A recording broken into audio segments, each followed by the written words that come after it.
ಹಳೆಯ ಚಿನ್ನದ ಒಡವೆನ ಅಧಿಕ ಬೆಲೆಗೆ ಮಾರಬೇಕೆ ಅಂದ್ರೆ ಆಟಿಕಾಗೆ ಕಾಲ್ ಮಾಡಿ 8880 ಅಟ್ಟಿಕಾ ಗೋಲ್ಡ್ ಕಂಪನಿ. ಕಸ್ತೂರಿ ರಂಗನ್ ವರದಿ ಏನು ಬಂದಿದೆ, ಪಶ್ಚಿಮ ಘಟಕದ ಪರಿಸರ ಸೂಕ್ಷ್ಮ ಪ್ರದೇಶ ಅಂತೇಳಿ ಕೇಂದ್ರದಿಂದ ಕರಡು ಅಧಿಸೂಚನೆ ಬಂದಿದೆ. ಇದಕ್ಕೆ ನಮ್ಮ ರಾಜ್ಯದ ನಿಲುವು ಏನು ಅನ್ನೋದು ಬಹಳ ಪ್ರಮುಖವಾದಂಥ ವಿಚಾರ. ಸೊ ಇದರಿಂದ ನಮಗೆ ಬಂದಿರೋಂಥ ಮಾಹಿತಿ ಪ್ರಕಾರ ಈಗ ನಮಗೆ ಸ್ವಲ್ಪ 6 ತಿಂಗಳು ಟೈಮ್ ಕೊಟ್ಟಿದ್ದಾರೆ. 10 ಜಿಲ್ಲೆಯಲ್ಲಿ 33 ತಾಲೂಕು 14,449 ಗ್ರಾಮಗಳು ಇಲ್ಲಿ ಬರ್ತದೆ. ಸೊ ಕರ್ನಾಟಕದಲ್ಲಿ 20,668 ಚದರ ಕಿಲೋಮೀಟರ್ ಪ್ರದೇಶ ಇದೆ.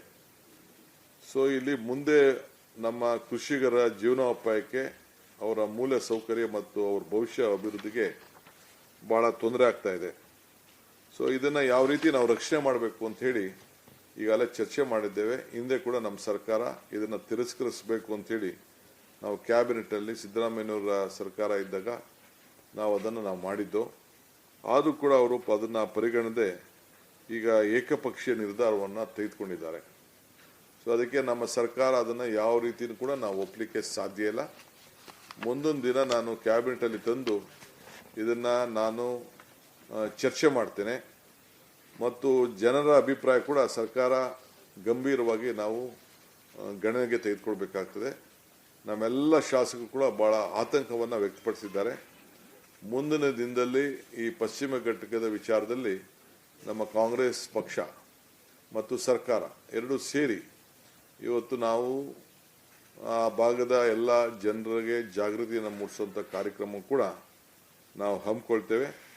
ಸೊ ಮುಂದೆ ಬರುವಂಥ ಸಂಪುಟದ ಸಭೆಯಲ್ಲಿ ಮುಂದಿನ ತಿಂಗಳಲ್ಲಿ ನಾವು ಒಂದು ಭಾಳ ಮಹತ್ವವಾದಂಥ ನಿರ್ಧಾರವನ್ನು ನಾವು ಕೈಗೊಳ್ಳಬೇಕಾಗ್ತದೆ.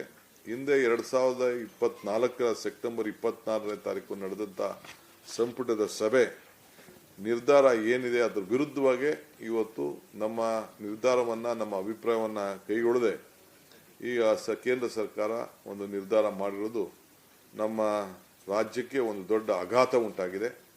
ಸೊ ಅದಕ್ಕೆ ಕೇಂದ್ರದ ಮೇಲೆ ಮತ್ತೆ ಒತ್ತಾಯ ತರಲಿಕ್ಕೆ ಏನು ಬೇಕೋ ಆ ಕೆಲಸವನ್ನು ಮಾಡ್ತೇವೆ. ಸೊ ಅದರಿಂದ ಕೇಂದ್ರ ಸರ್ಕಾರ ನಾವು ಮಾಡಿದಂಥ ಅಪೇಕ್ಷೆಗೆ ಗೌರವವನ್ನು ಕೊಡಬೇಕು. ಮುಂದೆ ನಾವು ಯಾವ ಕಾರಣಕ್ಕೂ ಒಪ್ಪಲಿಕ್ಕೆ ಸಾಧ್ಯ ಇಲ್ಲ. ಇದರ ಬಗ್ಗೆ ಅನೇಕ ಕಾನೂನು ಚೌಕಟ್ಟಿನಲ್ಲಿ ಕೂಡ ನಾವು ಚರ್ಚೆಯನ್ನು ನಾವು ಮಾಡೋರಿದ್ದೇವೆ. ಸೊ ಈಗ ಕರಡು ಅಧಿಸೂಚನೆ ಏನು ಕೊಟ್ಟಿದ್ದಾರೆ, ಭಾಳ ಕಠಿಣವಾದಂಥ ನಿರ್ಬಂಧಗಳು ಕೊಟ್ಟಿದ್ದಾರೆ. ಅಲ್ಲಿ ಕಲ್ಲುಗಣಿ ಇರ್ಬೋದು, ಮರಳು ಸಾಗಾಣಿಕೆ, ಹೊಸ ಉಷ್ಣ ವಿದ್ಯುತ್ತು ಹೆಚ್ಚುವರಿ ಉಂಟಾಗೋದು, ಕೆಲವು ನಿರ್ಮಾಣ, ಕೆಲವು ಟೌನ್ಶಿಪ್ಪು, ಯಾವುದಕ್ಕೂ ಕೂಡ ಮನೆಗಳು ಕಟ್ಟಲಿಕ್ಕೆ ತೊಂದರೆ ಆಗ್ತಾ ಇದೆ ಹಳ್ಳಿಗಳಲ್ಲಿ. ಇವೆಲ್ಲ ಕೂಡ ಬೇಕಾದಷ್ಟಿದೆ.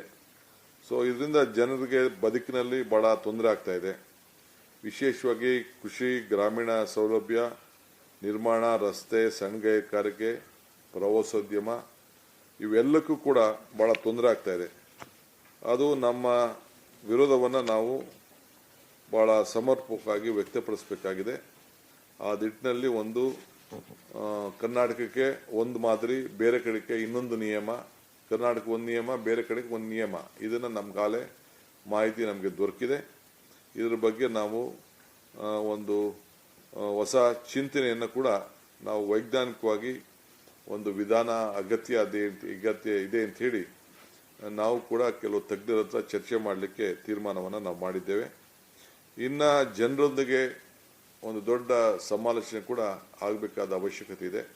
ಅದು ಕೂಡ ಈಗಾಗಲೇ ನಾನು ತಿಳಿಸಿದ್ದೇನೆ.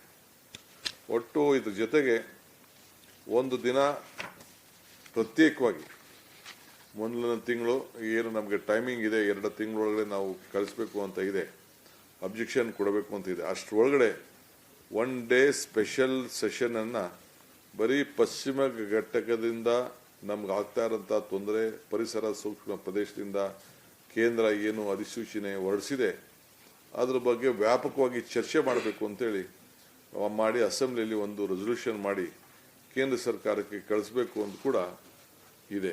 ಇದು ಏಕೆಂದರೆ ಇದು ಪಕ್ಷಾತೀತವಾಗಿ ನಮ್ಮ ರಾಜ್ಯಕ್ಕೆ ಮತ್ತು ಪ್ರದೇಶಗಳಲ್ಲಿ ಎಲ್ಲರೂ ಕೂಡ ಇದು ಭಾಳ ಆತಂಕ ಇದೆ. ಅದಕ್ಕೆ ಅಸೆಂಬ್ಲಿಲೇ ಕೂಡ ಅವರ ಅಭಿಪ್ರಾಯಗಳು ಕೂಡ ತೆಗೆದುಕೊಳ್ಬೇಕು ಅಂತ ಹೇಳಿ ನಾವು ತೀರ್ಮಾನವನ್ನು ಮಾಡಿ ಒಂದಿನ ನಾನು ಒಂದು ಸ್ಪೆಷಲ್ ಸೆಷನನ್ನು ಈ ವಿಚಾರದಲ್ಲಿ ಕರೆಯೋನಿದ್ದೇನೆ. ಸೊ ಅದರಿಂದ ಈಗ ಜೊತೆಗೆ ಎಲ್ಲ ಶಾಸಕರ ಬೇಡಿಕೆಗಳಿಗೂ ಕೂಡ ನಾನು ಆಹ್ವಾನಿಸಿದ್ದೇನೆ. ಅವರು ಅನೇಕ ಅಭಿವೃದ್ಧಿ ಬಗ್ಗೆ ಅವರು ಚರ್ಚೆ ಮಾಡಿದ್ದಾರೆ.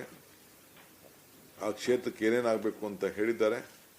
ಇದನ್ನು ನಾನು ರಾಜ್ಯದ ಹಿತಕ್ಕೆ ಗಮನದಲ್ಲಿಟ್ಕೊಂಡು ನಮ್ಮ ಗುರಿ, ನಾವೇನು ನಮ್ಮ ಪ್ರಣಾಳಿಕೆಯಲ್ಲಿ ಮಾತು ಕೊಟ್ಟಿದ್ದೋ, ಒಂದು ಉತ್ತಮವಾದಂಥ ಆಡಳಿತ ಜನರಿಗೆ ತಲುಪಬೇಕು, ಒಳ್ಳೆ ಗವರ್ನೆನ್ಸ್ ಕೊಡಬೇಕು, ನೀವು ಭಾಳ ಹುಷಾರಾಗಿರಬೇಕು, ವಿರೋಧ ಪಕ್ಷದ ನಡತೆಯನ್ನು ಕೂಡ ನೀವೆಲ್ಲ ಗಮನಿಸಿದ್ದೀರಿ ಅಂತ ಅವ್ರಿಗೆಲ್ಲ ತಿಳುವಳಿಕೆಯನ್ನು ಕೊಟ್ಟಿದ್ದೇವೆ. ಸೊ ನಾವು ರಾಜ್ಯದ ಹಿತಕ್ಕೆ ಈಗಾಗಲೇ ತಮಗೆಲ್ಲ ಗೊತ್ತಿದೆ, ಈಗಾಗಲೇ ನಮ್ಮ ರಾಜ್ಯದ ಏನು ಚರ್ಚೆ ಕೂಡ ಮಾಡದೆ ಬಂಡತನ ಮಾಡಿಕೊಂಡು ನೋಟಿಸು ಕೊಡದೆ ಅಸೆಂಬ್ಲಿನ ನಡೆಸೋಕ್ಕೆ ಬಿಡದೆ ನಾವು ಇದನ್ನು ಅಸೆಂಬ್ಲಿನೇ ಮುಟುಕು ಮಾಡಬೇಕಾದಂಥ ಪರಿಸ್ಥಿತಿ ಬಂತು. ಈ ಹಿನ್ನೆಲೆಯಲ್ಲಿ ಇವತ್ತು ಅನೇಕ ಚರ್ಚೆಯನ್ನು ನಾವು ಮಾಡಿದ್ದೇವೆ. ಸೊ ಟೈಮ್ ವೇಸ್ಟ್ ಮಾಡ್ಕೊಳ್ಳೋದು ಬೇಡ ಅಂತೇಳಿ ಶಾಸಕರನ್ನೆಲ್ಲ ಮುಂದೆ ನಾನು ಕರಿಬೇಕು ಅಂತಿದ್ದೆ. ಈಗ ಹೆಂಗಿರು ಅವ್ರನ್ನೆಲ್ಲ ಕರೆದು ಚರ್ಚೆ ಮಾಡಿ ಅವರ ಸಲಹೆಗಳನ್ನು ಕೂಡ ಎಲ್ಲ ಪಡ್ಕೊಂಡಿದ್ದೇನೆ.